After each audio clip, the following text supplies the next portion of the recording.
ఎలా ముట్టుకోవడం? ముట్టుకుంటే గంటలు మోగుతాయి.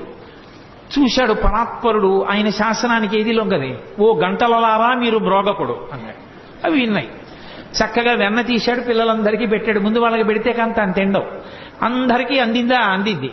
ఇప్పుడు ఆఖరణ తను తీసుకుని ఇలా నోటి దగ్గర పెట్టుకున్నాడు. గంటల గనక మోగి, అరే మిమ్మల్ని మోగద్దన్నాను కదా, ఎందుకు మోగారన్నాయి. ఏం చెప్పమంటావు పరమేశ్వర, వాళ్ళకి పెడితే ఊరుకున్నా, నువ్వు నోట్లో పెట్టుకుంటే నైవేద్యం అలవాటు గంట మోగడం, అందుకని మోగేశామన్నాయి. అలా ఎంతమంది ఎన్ని అనుభవించారో మహానుభావుడు. వేలుపుల్లటి నాకంటెను వేలుపు మరి ఎవ్వడనచుబి కబకెన గిమా వేలుపుల్ల గోడపైనో హేలావతి నీత నూజుడింగిలి చేసన్. వచ్చిన పిల్లలకి అతిథులకి అన్నం పెట్టకుండా ఏమిటో బొమ్మలను అన్నీ పెట్టి నైవేద్యాలు అంటూ కూర్చుంటామేమిటి, నేనే పెద్ద పరమేశ్వరుండని చెప్పి ఆవిడ కళ్ళు మూసుకు ధ్యానం చేస్తుంటే చక్క చక్కెర పొంగలి అవి తినేసి మిగిలింది ఆ బొమ్మలకి రాహేసి వెళ్ళిపోయాడు. నాకన్నా వెళ్ళిపోవడం